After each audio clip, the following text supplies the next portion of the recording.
Ally is a showrunner of a successful TV show, Desert Island. After delivering a banger episode for the last episode of Season 3, Ally's feeling good about where her career's headed. Until the producers drop a bomb on her, they're canceling the show. The news takes Ally by shock and she hits rock bottom. Suddenly, nothing seems to be working in her favor. Not even her attempt at rekindling with an old one-night stand from her team. Dejected, Ally spends the night alone, drinking with her cat. The next day, she meets with her agent who urges Ally to come up with new ideas. Ally suggests working on the nudist documentary she wanted to make, but it gets rejected. Her agent suggests Ally take some time off work and soon her ideas will overflow. Ally, who has been a workaholic her whole life, can't seem to cope with this and decides to visit her mom in Leavenworth. After a hell of a trip involving cat poops and screaming babies, Ally finally makes it home only to find her mother in a compromising position with Ally's third-grade teacher. Mortified, Ally leaves the house. While at the bar, Ally runs into a guy from her school whom Ally doesn't recognize. The guy insists on taking a picture with her because everyone in that small town knows about the famous gal from Hollywood.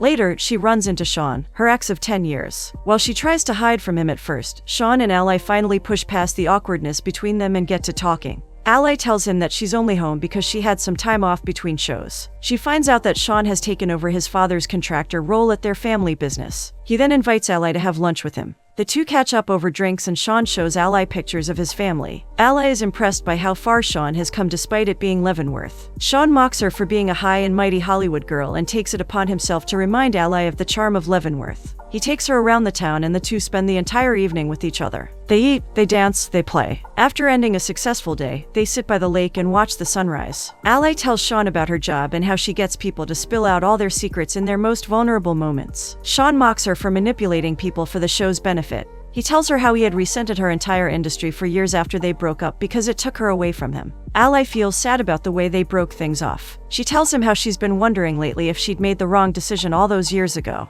When Sean drops her off at home, they hug goodbye and Ally kisses him. She offers an invitation up to her room, but Sean seems to hesitate. He politely refuses her offer, using the excuse that she's only in town for a couple of days. Completely embarrassed, Ally hops out of the car. After spending the day feeling mortified, Ally decides to visit Sean at his family home. She sees Sean and apologizes to him about her behavior earlier. But as she looks at him like the one that got away, Ally asks him what it would be like if she stayed for longer. Hesitated and awkward, Sean has no answer for her, but luckily they get interrupted by his mother. Jojo is excited to see Ally there and invites her over to the party going on inside. Sean seems against this idea, but Jojo gets Ally in. Ally reunites with the people from her childhood and everyone seems happy to see her, especially Sean's brother Jimmy and best friend Benny. Finally at the dinner, when Sean's mother makes a toast, Ally finds out the reason for the gathering. Sean is getting married to a woman named Cassidy. The news takes Ally by shock. Feeling awkward and out of place, Ally tries to leave the party sooner when Jojo insists that Ally has to shoot the wedding.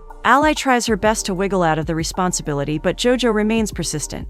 As she's leaving, Sean apologizes to Ally for not telling her sooner. The two part ways and Ally grabs a drink with her old friend Benny. Ally expresses her surprise and shock over Sean's marriage. She also doesn't seem to like Cassidy, who is much younger than Sean. Benny tells her that Cassidy is a cool girl, but Ally vehemently disagrees. When he finds out about Sean and Ally's kiss, Benny tells her about how Sean snuck out to the bar yesterday after finding out that she was there. This information gives Ally some hope. Ideas start to pop in her mind and she thinks maybe there's still a chance for her since Sean is having second thoughts, but Benny strongly advises her against acting on whatever she's thinking. It's simply too late. Later that night, Ally spends time going through old memories. When Sean likes a post on Ally's Instagram, she realizes that maybe it's not too late. The next day, Ally arrives at the lake where the pre-wedding party is going on. Benny is disappointed to see her and warns her to not do anything stupid. Ally tells him that she has to see this through no matter what. Sean is not exactly thrilled to see Ally at the get-together. She tells him that she's here for him, which seems to make Sean even more uncomfortable. When Cassidy finds out that Ally will be joining the wedding shenanigans, things get awkward between Sean and her. Ally starts filming the events and catches up with more old friends. She digs into Cassidy's story, asking Jojo about the girl. Jojo tells her that Cassidy's a great girl, which doesn't seem to elevate Ally's spirits. She finds out that Cassidy is somewhat estranged from her parents, and though they reside nearby in Seattle, they're not coming to the wedding.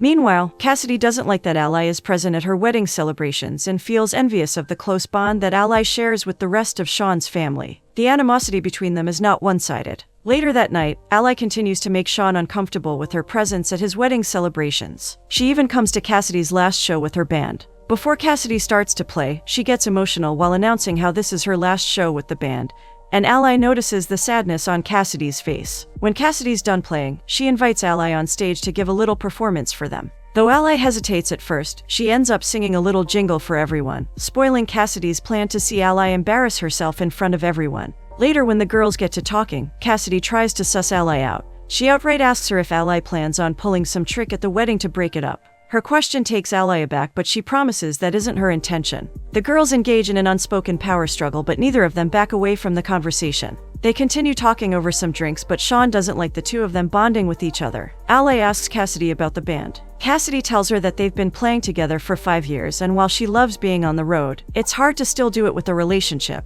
Ally can understand it all too well. She wonders how Cassidy is handling the shift from living on the road to settling down in a small place like Leavenworth. Cassidy tells her that she knows this is why Ally and Sean broke up, but she likes being close to his family in this small town. Meanwhile, Sean keeps panicking about Ally and Cassidy having a conversation together. He doesn't want Cassidy to find out about that kiss. He feels anxious about this situation with Cassidy and doesn't know what to do. Cassidy confides in Ally about the situation with her parents. While Sean loves his parents and has always regretted not meeting his birth parents, he doesn't feel that it's right for Cassidy to be estranged from her parents. The topic has been a conflict between the two, and Cassidy had to lie to him about her parents not wanting to come to the wedding. The truth is, she never invited them. When Sean gets way too drunk, Cassidy takes him home, but not before inviting Ally to the weekend getaway. Benny begs Ally to not take her up on that idea, but Ally is hell-bent on taking her chance with Sean. Later that night, Ally checks out Sean and Cassidy's wedding website and asks her colleague, Kayla, to look up Cassidy's parents in Seattle and forward them the wedding itinerary. But in the next instant, Ally realizes she's being petty and backs out. Just then, Kayla nabs Ally's attention by telling her that a new streaming service might pick their show and save it from being canceled. The next day, Ally boards the wedding bus along with the wedding party. At the venue, despite her protests, Ally is dragged by JoJo to the spa where all the ladies will be. Ally walks into the steam room where Cassidy's friends are talking to her about the band. They want her to rethink her decision to leave. Soon the two girls are called out and Ally is left alone with Cassidy. She talks to Cassidy about her problems since Ally had been in the same position as her once upon a time. Ally recounts that back when she was dating Sean, he had his life all planned out in Leavenworth, but Ally's dreams and plans were too big for this town. There was no room in Sean's plan for her plans. Cassidy asks her if she has any regrets about her decision. Ally hesitates but says that she doesn't. She's happier than ever. She doesn't want Cassidy to ignore her feelings just so she makes Sean happy. Cassidy invites Ally to take a walk with her. As Ally hears Cassidy's crazy adventure stories, she can't help but think about the time she was just like Cassidy. She advises her to not give up on her dreams and to go all out for what she wants in life. Cassidy wishes she didn't have to give up the band, but she loves Sean. Finally, she tells Ally that the reason they had gotten engaged so fast was because of a pregnancy scare. Sean proposed to her when they first found out about it, but when it turned out to be a false alarm, neither of them ever talked about their plans again. Ally sympathizes with Cassidy, but she doesn't want the girl to close off one side of her just to be with Sean. On the other hand, Sean confides in Benny about his feelings. He feels like Cassidy has been pulling away from him lately and he can't tell what's going on with her. It all feels too familiar to him, and Sean worries that, just like everyone else, Cassidy might leave him as well. Benny tries to tell him that Cassidy is not Ally and that all Sean needs to do is talk to his fiancée about this. After getting high, Cassidy and Ally make a spectacle of themselves running naked through the grounded golf fields. Later, when Sean tries talking to Cassidy about the things that are on his mind but they never get to it, things continue to grow awkward between the couple. While talking to Benny at the wedding rehearsal, Ally eventually realizes that she was wrong about Cassidy and that she is a cool girl. She weirdly reminds Ally a lot of herself at that age, and she feels like Sean is trying to recreate their relationship, but with someone else. All Benny asks from her is to not hurt Sean this time around. When she gets a call from Kayla about their meeting for the show, Ally hands over the reins to her subordinate because this time, she wants to pursue something else. As the wedding day approaches, Ally gets ready to interview the wedding party at dinner the night before. She captures videos and takes interviews with people. Just when it's time to wind up, Sean shows up. They catch up, and while talking to her, he figures that Ally isn't too fond of Cassidy, which she refutes by saying that she thinks Cassidy reminds her of somebody she used to know. Sean looks at her intensely and agrees. A moment passes between them, but before Sean can make a mistake, the arrival of two strangers saves him.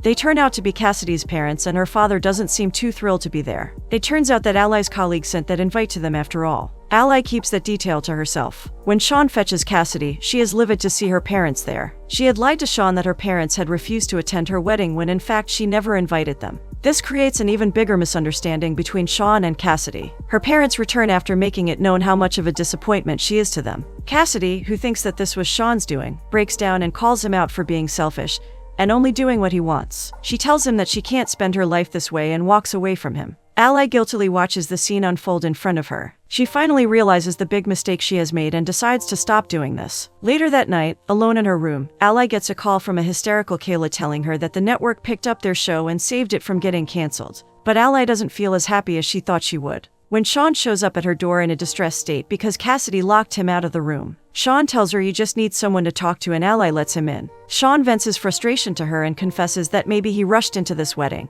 Seeing the helplessness and regret on his face, Ally hugs him and comforts him. They get closer and in that moment, Sean wishes they hadn't wasted all those years just to get here. His words snap Ally out of her daze and she tells him that she wouldn't consider her time in LA a waste. She's proud of what she's made of herself. Sean tries to clear up the misunderstanding and is only glad that that's all over now. This is when Ally tells him about her show being picked up for another season. Her answer disappoints Sean, but he was expecting it since this is classic Ally. He wonders why she's still here, but Ally has no answer for him. She tells him she can never be who he needs her to be. She gets offended when Sean tells her that he never wanted her to change when the truth was he wanted her to change her whole life for him. Ally claims he's doing the same thing to Cassidy now. Sean doesn't take her accusation well, but Ally tells him that Cassidy is terrified that he will not accept her as she is. The two of them get into a massive argument and Sean blames Ally for ruining his life yet again. He storms away in anger. After crying her eyes out, Ally knocks at Cassidy's door. Cassidy lets her and realizes the messed up situation this is. She calls Ally out for coming to her wedding while she was still in love with Sean, and Ally can't even say that isn't true because it is. In a moment of vulnerability, Ally confesses in front of Cassidy that her work life is not as happening as she made it seem and she has lost her way while trying to find herself. But seeing Cassidy's passion reminded her of the fire she once had, and that is why she can't let Cassidy give up what she loves for some guy. Ally tries to convince her to not settle and tells her just how amazing she is. Cassidy feels touched by all the things Ally says about her and the two embrace sweetly. The next morning, Ally wakes up in Cassidy's room and tries to sneak out, but Sean shows up at the door. She wakes Cassidy and hears Sean apologize to her for everything that's happened between them lately. He tells her that he doesn't want to lose her, and his words start to thaw at Cassidy's anger. But she can't understand why he invited her parents after all she told him about them.